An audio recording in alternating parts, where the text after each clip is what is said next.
So we all know what 7-Eleven is. We all know they sell Slurpees, but what people don't know in Canada is we have a law where if any place has a pharmacy, which consists of grocery stores, which is Loblaws, Safeway, Sobeys. Well, actually in Canada, Sobeys owns Safeway or Save on Foods that they don't sell cigarettes.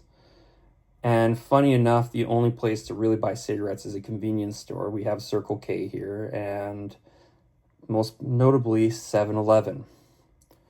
What I noticed though is 7-Eleven doesn't just attract a lot of criminals, but in Canada, they put them in low income areas. And funny enough, like I was thinking about this because the furthest grocery store is a ways away, and they usually put them near apartment blocks or low income areas. But funny enough, where I live, they're getting rid of them because of all the theft.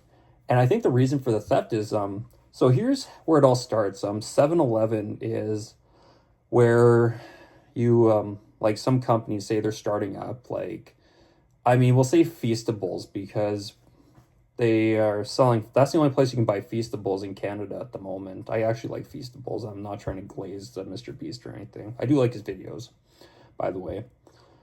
And I do love the chocolate, but they will put them there, but nowhere else, just to see how well it sells or anything else in particular. I mean, I used to buy my Marley's Mellow Mood there. They don't make that anymore, but they'll only sell it there, but nowhere else. I mean, I also buy BioSteel there because they don't sell the what's the flavor I like? It's Ice Pop. They don't sell the Ice Pop one there, like anywhere else. They sell at 7-Eleven, but sorry, I get tongue tied. Anywho, as I was saying, the thing I noticed though is the prices are expensive too, and the reason some places do this is so it makes it look cheaper. So it's like it's cheaper than taking a bus or taking your car or filling up the gas tank to buy groceries.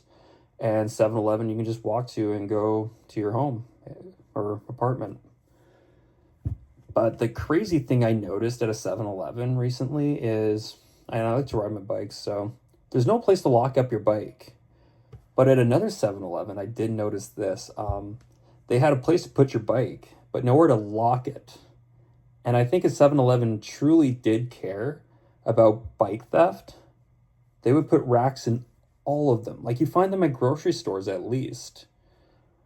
And bikes always get stolen from 7-Eleven, mine, like myself included. I mean, it's kind of my fault because I didn't lock it, but I had nowhere to lock it either way.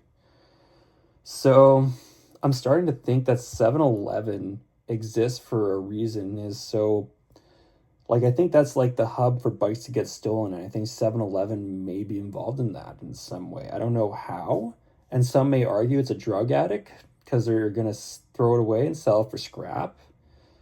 But the other thing is too, like the cheapest thing they have there, I think we all know the answer to this, and I'll give you 5 seconds to think about it. And the answer is Slurpees. Like I think the small Slurpee, when I last recall them costing $1. But also, like, convenience stores always get theft all the time. That's the other thing. So 7-Eleven is where the criminals are attracted, or I'm starting to think though the government may be working with them to find criminals. That's the other thing. Or maybe the government's involved with bike theft, so people buy more bikes. Because I find people want a bike that lasts a long time. But if a bike gets stolen, they have to buy a new one so you can pay more taxes. I think that's what it always goes down to with most conspiracy theories. It goes down to how they're going to get money from taxes because they need that money or quickly. I don't know. But it's just a thought I had because I always notice that bikes always get stolen from 7-Eleven. And whenever I go to a 7-Eleven, it's always so sketchy in there. And I always notice that they're in neighborhoods that are not just sketchy but low income. Like not all the time, but a vast majority of them anyway. I mean, excluding the ones in Japan because I had one big long think about this. But the other thing they do too is I think they so one thing I also notice is they I think because McDonald's does this little trick where they buy property and rent out buildings, and I noticed 7-Eleven may be doing that same thing too. But anywho, that's just a thought I had, and the reason I think it should be brought up is because I think bike theft would go down because the thing about bikes is people love their bikes, myself included. I was actually pretty pissed. And what I also noticed when my bike got stolen was they didn't have a camera in that very spot. And 7-Elevens always have cameras inside the buildings. And it's like, you just wonder, like, no bike racks, bike stolen, no camera where the bike was stolen. Like, where does that make sense? But yeah, and when I was saying like how they raised the prices a little bit, so I don't want to insult the people who live in these areas, and I don't mean to offend anybody. I mean, but the thing is, like, they make it like so.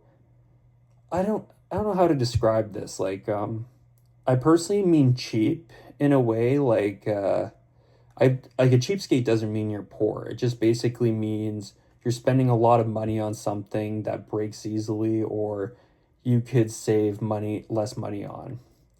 And I tend to find 7-Eleven attracts those kind of people as well. But the thing is, like, people do spend a lot more money on 7-Eleven than they could on a grocery store. So, yeah, that's my conspiracy theory on 7-Eleven. And some may agree, some may disagree. But to wrap it up, it's just I find 7-Eleven is affiliated with theft in the real world. It's not so people are stealing from 7-Eleven, but I think 7-Eleven is stealing from everyone in existence. That's what I think.